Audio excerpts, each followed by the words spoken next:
आपला महाराष्ट्र म्हणजे संतांची भूमी आणि या संतांच्या भूमीमध्ये अनेक संत होऊन गेले. जसं की अखंड विश्वाची माऊली संत ज्ञानेश्वर माऊली. आणि संत ज्ञानेश्वर माऊलींनी जीवन जगावं कसं आणि देवापर्यंत पोचावं कसं यासाठी ज्ञानेश्वरी लिहिली आणि अमृताचा ठेवा आपल्यासाठी ठेविला. सगळं कार्य पूर्ण झालं आणि संत ज्ञानेश्वर माऊलींनी संजीवन समाधी घेतली आणि शेकडो वर्षाचा काळ जरी गेला तरी आजही आळंदीमध्ये संत ज्ञानेश्वर माऊली समाधीस्थ आहेत. आजही आपण विश्वासानं कान लावला या समाधीला तरी माऊलींचा आवाज. अनेक संत होऊन गेले, संत नामदेव. मित्रांनो, त्याचप्रमाणे जगद्गुरु संत तुकाराम महाराज आणि जगद्गुरु संत तुकाराम महाराज सदेह वैकुंठाला गेले आणि या पृथ्वी तलावरील एकमेव असे संत आहेत की सहदेह वैकुंठाला गेले. मित्रांनो, अनेक संतांनी समाध्या घेतल्या, परंतु एकमेव असे संत आहेत की सदेह वैकुंठाला जाण्याचा बहुमान हा संत तुकाराम महाराजांना आहे. आणि म्हणूनच शेकडो वर्षाचा काळ जरी गेला आजही आपण संत तुकाराम महाराज वैकुंठाला जाण्याचा दिवस म्हणजे तुकाराम बीज हा सोहळा आज आपण साजरा करतोय. तर मित्रांनो, आजच्या व्हिडिओमधून आपण जाणणार आहोत की संत तुकाराम महाराज वैकुंठाला गेले कसे. त्याच्याबाबतच्या काही घटना, काही पुरावा आज आपण देणार आहोत. मित्रांनो, जो भगवंताची भक्ती करतो, जो संतांच्या वरती विश्वास ठेवतो, जो छत्रपती शिवरायांच्या वरती विश्वास ठेवतो, तो जगद्गुरु संत तुकाराम महाराज वैकुंठाला गेल्याचा पुरावा मागत नाही. लक्षात घ्या. या महाराष्ट्रामध्ये, देशामध्ये अशी लोक आहेत की देवनामाची संकल्पना त्यांना मान्यच नाही. स्वर्ग, नरक, पुण्य, पाप त्यांना काहीच मान्य नाही. ह्या सगळ्या गोष्टी छत्रपती शिवरायही मान्य नाहीत. अशी नास्तिक लोक वैकुंठाला गेल्याचा पुरावा मागतात. अशीच लोक संत तुकाराम महाराजांचा खून झाला अशी म्हणतात. म्हणून मित्रांनो, आजचा व्हिडिओ जगद्गुरु संत तुकाराम महाराज वैकुंठाला गेले कसे अशी रहस्यमय माहिती या व्हिडिओमधून आपण जाणणार आहोत. मित्रांनो, हे वैकुंठाचं वर्णन, जगद्गुरु संत तुकाराम महाराजांचं रहस्य हे कुठल्याही एका व्हिडिओमधून होऊ शकणार नाही. या पृथ्वी तलावरतील पानही कमी पडतील, वह्यांची पेनही कमी पडतील आणि शब्दही अपुरे पडतील असं वर्णन हे जगद्गुरु संत तुकाराम महाराजांचे. मित्रांनो, विश्वासानं हा व्हिडिओ शेवटपर्यंत आपण ऐका, विश्वासानं. आणि शेवटी आम्हाला कमेंट जय जय राम कृष्ण हरी अशी कमेंट आम्हाला जरूर द्या. ज्या गावातून व्हिडिओ पाहताय, तुमचं गाव म्हणजे हा स्वर्ग आहे आणि त्या भूमीतून ज्या व्हिडिओ पाहताय त्या भूमीचं नाव आम्हाला नक्की शेअर करा. मराठी कथाकथन चॅनलमध्ये आपलं मनापासून सहर्ष स्वागत आहे. तर मित्रांनो, चला वेळ न दौडता सुंदर अशी ही माहिती जाणून घेणार आहोत. हा स्वर्ग सुखाचा सोहळा. तर मित्रांनो, हा वारकरी संप्रदाय म्हणजे आपण एक मंदिर म्हणू आणि हे मंदिर पूर्ण करण्यासाठी अनेक संतांनी कार्य केलं, जसं की संत नामदेव. आणि हे वारकरी संप्रदाय म्हणजे एक मंदिर. या वारकरी संप्रदायाच्या मंदिराचा कळसाचा होण्याचा जो बहुमान आहे तो जगद्गुरु संत तुकाराम महाराज यांना दिला जातो. एवढं अफाट कार्य जगद्गुरु संत तुकाराम महाराजांनी केलं. त्या महान जगद्गुरु संत तुकाराम महाराजांचा जन्म हा देहू गावात झाला, आपल्या सगळ्यांना माहित आहे. मित्रांनो, जगद्गुरु संत तुकाराम महाराज यांच्या जन्माची तारीख म्हणजे इसवी सन 1608 साली. वडिलांचं नाव भोलोबा आणि माता कनकाई, त्यांच्या आईचं नाव, यांच्या पोटी जन्म झाला. मूळ आडनाव आंबिले आणि नंतरचं मोरे. आणि मित्रांनो, तो काळ जो होता तो काळ होता यवनांचा, मुसलमानांचा तो काळ होता की मंदिरातली घंटाही आपण वाजवू शकत नव्हतो असा काळ. जगद्गुरु संत तुकाराम महाराज यांचा जन्म वसंत पंचमीला झाला. जगद्गुरु संत तुकाराम महाराज यांचे वडील भोलोबा हे पंढरीच्या पांडुरंगाचे भक्त म्हणजे वारकरी होते. मित्रांनो, 7 पिढ्या ह्या पांडुरंगाच्या भक्ती करण्यात गेलेल्या, 7 पिढ्या पाठीमागच्या वारकरी संप्रदायातल्या. आणि विशेष म्हणजे संत तुकाराम महाराज यांचा जन्म म्हणजे पंढरीच्या पांडुरंगानं दिलेला प्रसाद. पंढरीच्या पांडुरंगानं स्वतः सांगितलं कनकाई मातेला की तुझा होणारा पुत्र अफाट भक्ती करणारा असेल. प्रत्येक क्षण तो भगवंताची भक्ती करेल आणि अखंड विश्वाला देव आहे का नाही या प्रश्नाचं उत्तर देईल. आणि पांडुरंगानं सांगितल्याप्रमाणे संत तुकाराम महाराज यांचा जन्म झाला कनकाई मातीत. हे बाळ हळूहळू मोठं होऊ लागलं निसर्गाच्या नियमानं. आणि ज्या वेळेला बोलायला लागलं बाळ, त्याच वेळी भगवंताचं पहिलं नाव घेतलं पांडुरंगाचं आणि झालं पांडुरंगाचं नामस्मरण चालू. मित्रांनो, संत तुकाराम महाराजांचे वडील सावकार होते. सावकार नुसते सावकार नाही, तर त्या परिसरातील जी महाजनकी आहे त्यांच्याकडे होती. मित्रांनो, महाजनकी म्हणजे सावकारांना कर्ज देणारे. अफाट संपत्ती, जमीन, धनदौलत ही भरपूर होती. याच्यानंतर जगद्गुरु संत तुकाराम महाराज मोठे झाले, विवाहयोग्य झाले आणि संत तुकाराम महाराजांचा विवाह झाला. महाराज संसारामध्ये लक्ष घालू लागले. त्याचं नामस्मरण ही चालू होतं. परंतु काळाच्या नियमानुसार पुढे जगद्गुरु संत तुकाराम महाराजांच्या वडिलांचं निधन झालं बोलोबाचं. आणि सर्व या संसाराची जिम्मेदारी संत तुकाराम महाराजांच्या वरती पडली. सावकारकी, शेती, दुकान, व्यापार हा सगळा कारोबार उत्तमरित्या महाराज पाहत होते. आणि मित्रांनो, त्यावेळीस घडलं काय, तर त्यावेळीस या देहू परिसरामध्ये फार मोठा दुष्काळ. मित्रांनो, हा दुष्काळ एवढा मोठा होता की हा दुष्काळ 12 वर्ष पडला होता. इतिहासामध्ये नोंद आहे त्याची. विहिरींचं पाणी आटून गेलं, शेती ओसाड पडली की अक्षरशः झाडाला पानही राहिली नाही. माणसांना खायला नव्हतं. अन्न पाण्या वाचून तरफाडून मारावी लागली. जनावरं बघा, पाणीच नाही कुठं, अन्न नाही कुठं. इतिहासामध्ये काही नोंद आहेत काही ठिकाणी की माणसं माणसाला मारू लागली, लुटू लागली. अक्षरशः शेतकऱ्यांनी आपली जनावरं माळावरती सोडून दिली बघा, कारण खायलाच नाही काय. आणि त्यावेळी त्या परिसरातले सावकार होते जगद्गुरु संत तुकाराम महाराजांना दया आली हो.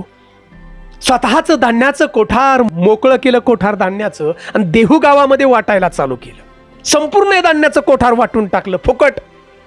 कारण संत तुकाराम महाराजांच्या मनामध्ये होती भक्ती आणि दया. आणि हे फक्त संतच करू शकतात.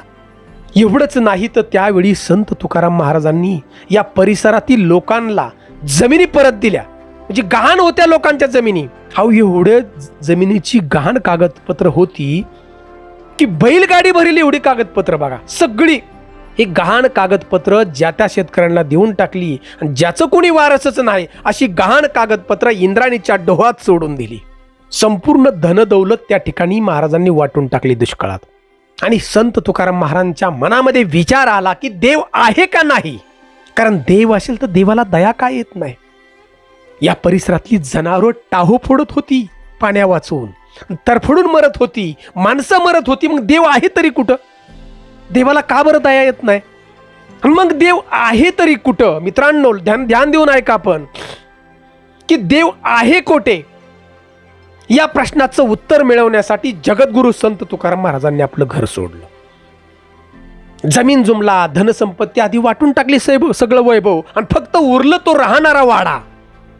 आणि जगद्गुरु संत तुकाराम महाराज त्यांच्या जवळचाच असणारा तो भंडारा डोंगर, या भंडारा डोंगरावरती महाराज जाऊन बसले बघा. एका झाडाखाली जाऊन मांडी घालून महाराज बसले आणि भगवंताचं नामस्मरण चालू केलं. प्रत्येक क्षण भगवंतानं निर्माण केलेला आहे आणि त्या प्रत्येक क्षणावरती भगवंताचाच अधिकार आहे. झालं नामस्मरण चालू. जय जय राम कृष्ण हरी, जय जय राम कृष्ण हरी, जय जय राम कृष्ण हरी, जय जय राम कृष्ण हरी. या नामस्मरणामध्ये जगद्गुरु संत तुकाराम महाराज दंग होऊन गेले हो. विठ्ठलाचं नामस्मरण. आणि इकडं घरी पत्नी, त्यांचा भाऊ वाट पाहत होते की महाराज गेले कुठे. लक्षात घ्या, अन्न पाण्या वाचून भगवंताचं नामस्मरण चालू होतं. आणि हे देवालाही कळालं. पंढरीच्या पांडुरंगाला पंढरपूरमध्ये काळजी लागली की आपला लाडका भक्त उपाशी, आणि तो नामस्मरण करतोय, धावा करतोय माझा. आणि काय चमत्कार, या अखंड विश्वाचा मालक परमात्मा भगवान श्री हरी विष्णुदेव बालरूप घेऊन त्या भंडारा डोंगरावरती आले. आणि जगद्गुरु संत तुकाराम महाराज यांना त्या ठिकाणी साक्षात्कार दिला, प्रत्यक्षात दर्शन दिलं. आणि दर्शन झाल्यानंतर जगद्गुरु संत तुकाराम महाराजांना देव आहे या प्रश्नाचं उत्तर त्या ठिकाणी मिळालं. कारण दुष्काळ पडला, हे सगळं विधीचं विधान आहे, चक्र आहे, हे सगळं त्यांना त्या ठिकाणी समजलं. आणि अखंड विश्वाच्या कल्याणासाठी जगद्गुरु संत तुकाराम महाराजांनी नामस्मरण चालू केलं. आणि ही जी अमृता समान असणारी गाथा त्या ठिकाणी लिहिण्यात चालू केली. दररोज भंडारा डोंगरावरती जावं आणि अभंगाची रचना या विश्वाच्या कल्याणासाठी करावी. मित्रांनो, अभंग लिहिले, लक्षात घ्या, रचना ह्या जगद्गुरु संत तुकाराम महाराजांनी केल्या, परंतु अभंग लिहिण्याचं काम तेली समाजातले संत जगनाडे महाराजांनी केलं बघा लिहिण्याचं. आणि याच्यानंतर थोडक्यात मी आपल्याला सांगतोय मित्रांनो, की या देहू गावामध्ये प्रत्यक्षात परमात्मा भगवान श्री हरी विष्णुदेव आणि संत नामदेव त्या ठिकाणी आले होते जगद्गुरु संत तुकाराम महाराजांना भेटण्यासाठी परत. आणि प्रत्यक्षात पांडुरंगानं सांगितलं की तुकोबा, तुमच्या आयुष्यातला प्रत्येक क्षण हा महत्वाचा आहे. आणि त्यासाठी संत नामदेवांचं स्वप्न, म्हणजे संत नामदेवांचं स्वप्न होतं शतकोटी अभंग लिहिण्याचं, आणि ते तुम्हाला आता पूर्ण करायचे. प्रत्यक्षात पांडुरंगानं सांगितलं देहूमध्ये येऊन.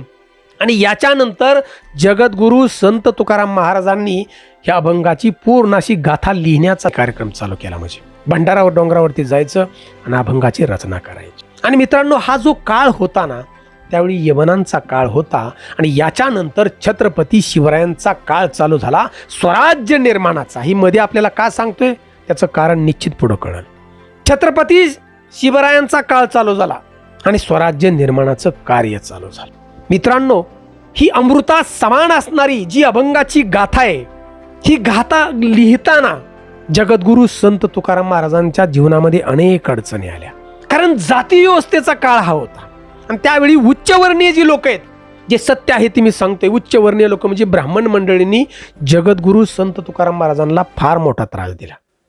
परंतु भगवंताच्या भक्तीमध्ये लीन होऊन जगद्गुरु संत तुकाराम महाराजांनी 4,500 ही अभंगाची गाथा अमृता समान, प्रत्येक शब्द अमृता समाने लिहून पूर्ण केली. परंतु ही गाथा लिहून झाल्यानंतर हा उच्चवर्णीय समाज म्हणजे या ब्राह्मण मंडळीने सांगितलं की तुम्ही शूद्र आहात, तुम्हाला गाथा लिहिण्याचा अधिकार नाहीच. ही गाथा तुम्ही इंद्राणीच्या डोहात बुडवून टाकावी लागेल. ब्राह्मण मंडळींनी तुकोबांच्या हातून, लक्षात घ्या, ही जी गाथा आहे 4,500 अभंगाची इंद्राणीच्या डोहामध्ये बुडवली. हो, जगद्गुरु संत तुकाराम महाराजांच्या डोळ्यातून पाणी वाहत होतं. देवा, काय करू आता. आणि या इंद्राणीच्या डोहाच्या शेजारी असणारा तो दगड, त्या दगडावरती संत तुकाराम महाराज डोळे झाकून भगवंताचं नामस्मरण चालू केलं. जय जय राम कृष्ण हरी, जय जय राम कृष्ण हरी. आणि विठ्ठलाचा धावा चालू केला. देवा, तूच आता काहीतरी कर. अन्न पाणी न घेता भगवंताचं नामस्मरण चालू होतं. आणि हे पंढरीच्या पांडुरंगाला कळालं, परमात्मा तो सगळं जाणणारा. आणि भगवान श्री हरी विष्णुदेव आपल्या भक्तासाठी त्यांची पत्नी प्रत्यक्षात माता लक्ष्मी एका जलपरीच्या रूपामध्ये या इंद्राणीच्या डोहामध्ये या 4,500 अभंगाच्या या गाथेचं रक्षण केलं. आणि शेवटी ही पाण्यातून गाथा जशीच्या तशी संत तुकाराम महाराजांच्या हाती सुपूर्द केली. मित्रांनो, ही कुठलीही दंतकथा नाही. आजही आपण देहूला जाऊ शकता आणि त्या दगडावरती महाराज बसले, ज्या दगडावरती ही पवित्र असणारी गाथा महाराजांच्या हातामध्ये दिली लक्ष्मी मातेनं, तो दगड आजही मंदिरात साक्ष देतोय. कुठलीही दंतकथा नाही.